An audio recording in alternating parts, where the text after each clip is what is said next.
Welcome back to the hustle and welcome back to the grind. And let's talk about today why 50 is when life begins. Yes, you know what? I've been around a long time. I'm 54 years of age. I just got retired earlier this year. And unfortunately, I've lost both my parents. I've learned a lot in this life. I've had jobs. I've had fun cars. I've done vacations. And I have 4 kids and a wife. And I've learned a few things along the way. But I was inspired by a video by Chad Lisenby. If you know, his channel is quite a bit larger than this channel. He talks about lifestyle and talks about motivation. Definitely give him a look over there as well. But his channel, his videos basically inspired me to talk about this because, you know what, for me, the 40s, the 30s, the 20s, they all have some major landmarks. The 50s, though, for me, is where life begins. And the reason I say this becomes more and more clear as I kind of lay this out for you. I mean, let's look back in history. You know, as you're in your teens, you're enjoying life. And for many years, it's easy to argue that those are your best years. Is that when life begins? Not really, because your life and your perspective on life is very limited. You don't know a lot about life in general. You've never paid taxes. You've never had a full-time job. Things simply are very limited, a very limited perspective. But then you hit your 20s. You come out of college, high school, whatever, get into your first job, starting to pay bills. You meet the person of your dreams, husband, wife, whatever it is. You start dating. Next thing you know, you get that job, you buy a house, you get that first dog and a picket fence. It may not be white, it could be green, two-tone like this with some worn out knots on it. But regardless, you get into life in your 20s. And then what I find for me, it felt like every decade represented something. You know, I had a bad accident when I was 30. Then I had another situation at 40.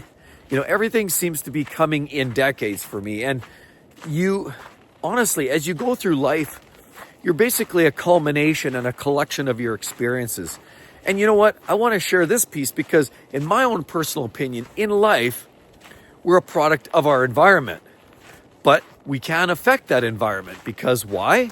Well, ultimately they say you're the same as the best 5 people around you.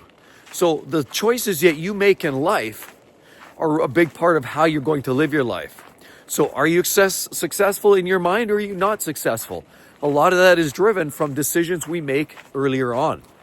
You know, obviously we're working hard in our 20s and our 30s, but people that we hang around with, choices we make for school, choices that we make for careers, are going to lay the platform and the foundation to where we're actually at when it's time to retire. You know, we talk about retirement, and are we prepared? There's lots of people that I speak to and speak of and share their information with me that say, look, you know what, I'm 62 and there's no way in hell I'm able to retire.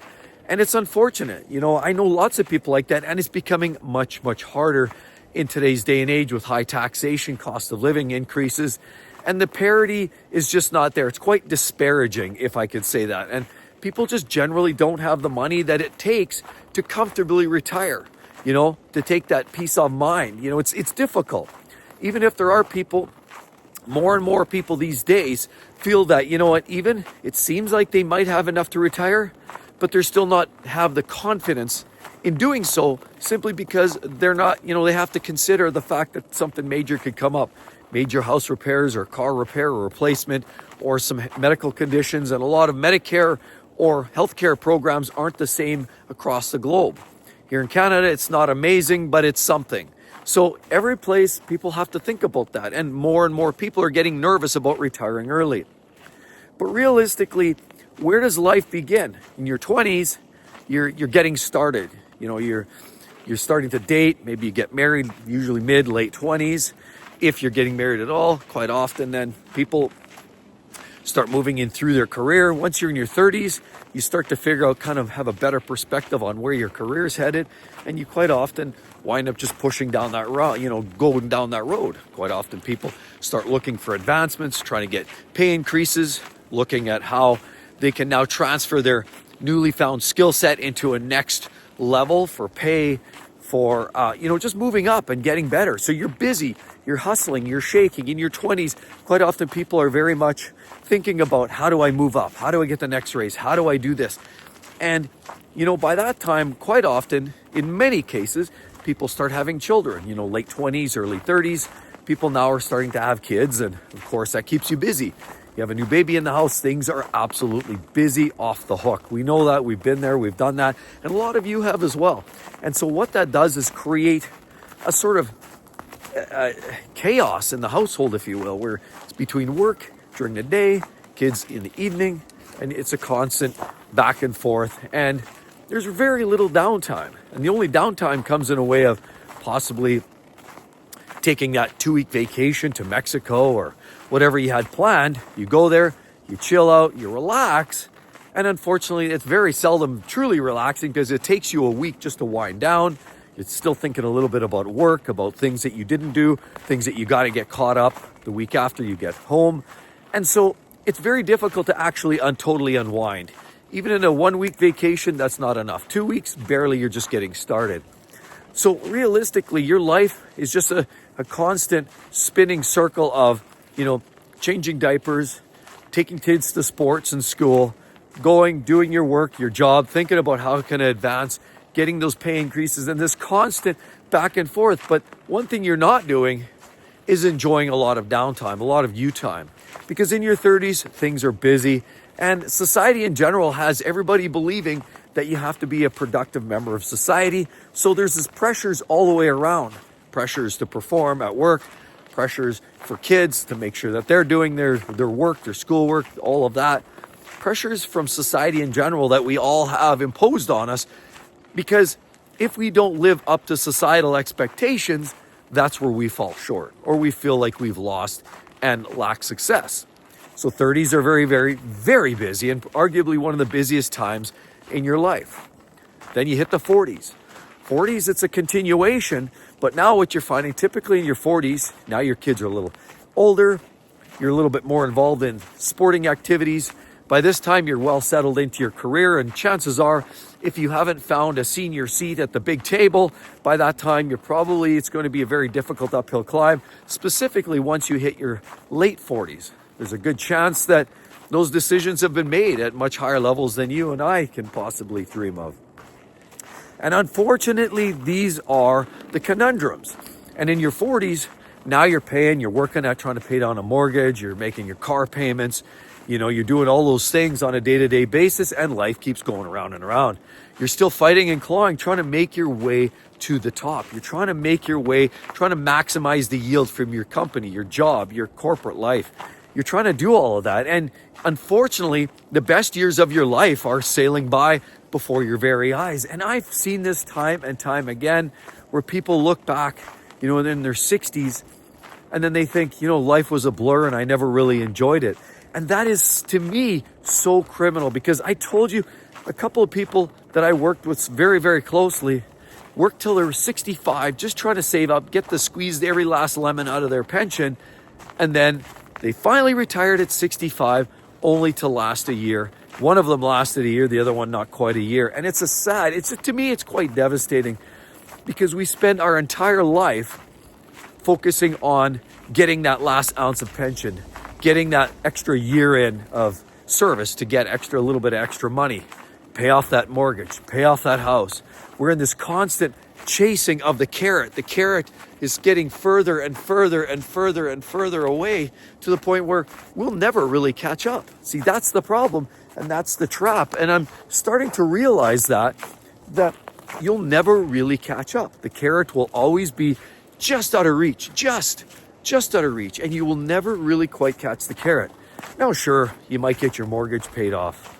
Sure, you hit your late 40s, maybe hit 50, early 50s, and finally you're knocking on the doorstep of having your mortgage paid off. Most mortgages here amortize 25 years. So if by the time if you're buying your first house at 20 or say 25 years of age, 25 years later, usually that's sort of the sweet spot. Once you hit 50, in many cases, people are getting either close or having their mortgage paid off on their home. By this time, your young ones usually have grown up, and some of them, if they're not young adults already, they're damn close, and quite often they're very independent.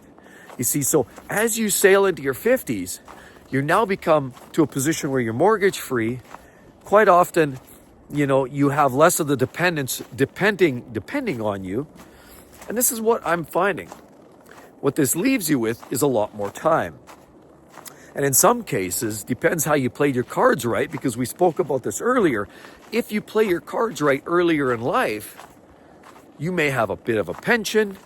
And now, because when you're in your 50s, depending on the country you come from, I mean, in our country here in Canada, you can technically qualify for an early retirement at 55. So at 55, you are now within that decade of being able to fully retire. Now, of course, you're going to take a massive reduction. CPP doesn't give you, you don't even get the government pensions until later on. But if you have company pensions, early retirement pension can start technically at 55 in some areas. And if you happen to work for some corporate game that offers that up, then you can start potentially collecting pension, an early reduced pension at 55. And of course, a few years later, by the time you're 60, you can start collecting things like CPP. Old age security comes a couple years later. And quite honestly, even Social Security in the US, you can start collecting that in your 60s. But 50s represents that transition time where health is still fairly solid for most people. Now, not everybody is in great shape at that point, and clearly the decline is a constant. We know that people usually see the healthiest that they'll ever be is probably in their early to mid 20s. Hate to say it, but it's usually downhill from there. So realistically, what you've got is a scenario at when you're in your 50s, you've unfortunately watched almost your entire fun, fruitful, healthy life sail by while you were too busy chasing that carrot that you could never quite grab a hold of. And that's the world that we're in. If you could change this all again, would you do anything different? I had a viewer out there actually reach out to me and ask me that very question. Would I change anything? Have I regretted anything in my life? And I don't believe in regrets. I'm not a regretful person. I truly believe we are a product of our environment and we can carve our own path. Would I have changed maybe one little thing? I love the industry I was in and it served us well. It generally paid us enough to get by. We bought a house. We were able to do our vacations every year. And so I can't complain. I loved the industry I was in, which was high voltage work and commissioning and kind of the electrical engineering side of it. I loved all of that. The only aspect of my career that wasn't as fruitful and certainly wasn't as good was the last few years. And why was that? Primarily because the corporate games start to kick in and the political aspect of the job start to bear down. See, when you're early 20s, you don't even think about that. 30s, you're just thinking about your job and how you can move up. But you don't realize it until you're in your 40s and you're watching things like agism kick in hard. When you're looking at some of these senior leaders are looking at you like, oh, he's the old guy. He doesn't fit in. You get this whole crew at the table all talking at a boardroom meeting and they're all in their 30s and early 40s and they're all talking and yapping and offering up all kinds of cool ideas. You as the old guy at 54 spouting something, they look at you like, who is this guy? Who let him in the door? Well, that's kind of the way I was starting to feel.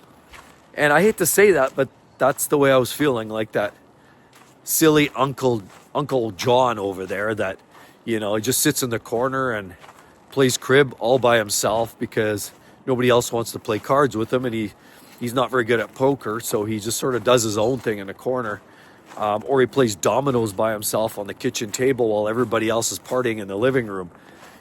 That's the way I felt, realistically, in my last few years. And a lot of that was because some of my leaders were the new up-and-comers. They're the new generation of leaders that we all know of today. They're coming in with agendas, with the right corporate speak. And they had agendas, and they definitely lived on it. So, ageism for me, I saw it, I felt it, I heard it. Nobody would say it, but it was always inferred, almost implied. But here I am. So what I realized, that once you're in your 50s, now all of a sudden, if you find creative ways to continue making money, now you could continue working, but again, I've said this before, life's too short. And we know the average life expectancy now is 76. So if you're going to work till you're 55, okay, you might still get 20 years out. That's not a bad run. But remember, every year, every couple of years, you're starting to feel this natural decline. Health doesn't get any better. But if you're working till 65, 67, and then you only got maybe 10, 11 years left. That's so criminal in my mind. That's just wrong. You're watching the best years of your life sail by before your very eyes. There's no way that makes any sense in my mind, and there's no amount of convincing that anyone's going to try to justify and say, you're lazy, you need to get back to work. I've worked the corporate game. I'm still working, and here goes nothing. I work harder now than I ever did in the corporate game. Straight up.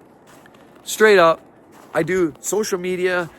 I am strong into YouTubing. I love doing what I'm doing. But see, there's a difference. When you love what you're doing and the inputs yield a certain output. So the more effort you put in, the benefits come out on the back end. You see that, you reap the rewards. See, when you work the corporate game, you're just part of a cog. You're a number. You're just one of those people that are just putting in your ones and the ones and zeros, and you're one in that sequence of people in that lineup that's headed off to the end of days. So when you're in that game, that's fine. It does provide some benefits. For some people, they love the lifestyle it offers them, the fast pace. It gives a pension, which is good. And, obviously can't complain when company pensions are available. Gives you defined benefit pensions are definitely a win for many people. It gives you a certain level of security once you're in your 60s. And if you can bridge yourself to that point, you need to find, 5 to 10 years of bridging opportunities, whether it's business or whether it's something that's more related to, maybe you could start up your own little business, your own little company, side hustle, possibly, maybe even work part-time. But there's opportunities. Bridge that gap. Figure it out. But here lies the point. Where life really starts is in your 50s, because now your dependents, in most cases, now I get it. Some people you have to pay for weddings, sometimes college, but if you play your cards right and the kids learn anything from you, they're a big part and having skin in the game, a big part of their own future. So a lot of these kids, and I know, they'll work summer jobs to save up to go to school.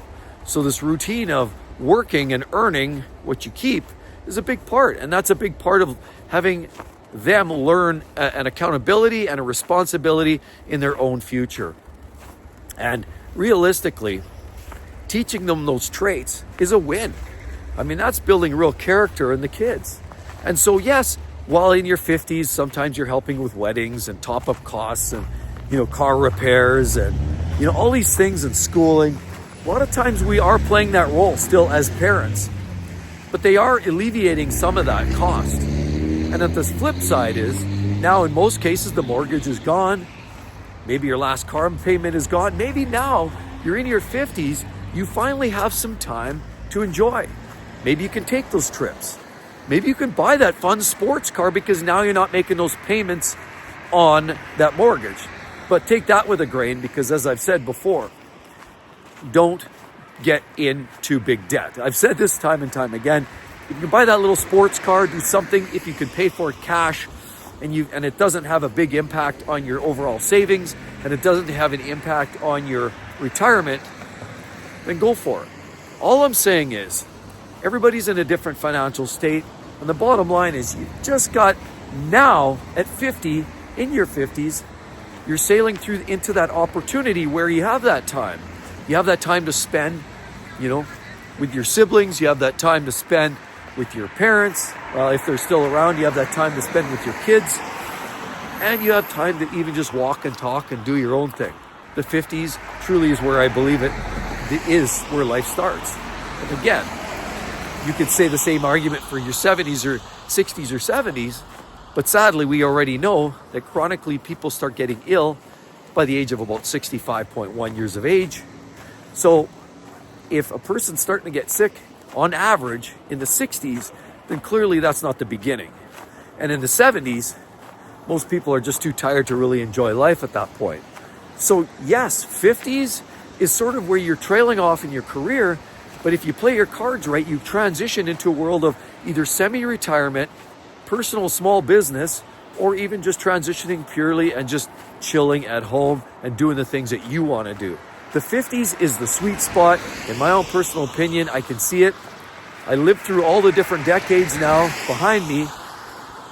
And now being on the planet for 54 years, I have a perspective that says, you know what, in your 50s, your health is still solid. Your 60s, not as much. So this here is the time to enjoy. Don't wait to 65. Don't wait to 68. That's too late. Think about it. 65 is when people get ill. 76 is the average life expectancy. Every year that ticks by while you're grinding it out in front of that laptop or sitting in a pointless boardroom meeting in a corporate office is one less year you're going to have doing the things that you want to do. How pointless is it walking around talking on a cell phone, maybe grabbing a cup of coffee? It's only as pointless as those calling it pointless, because realistically, I truly do believe life begins in your 50s.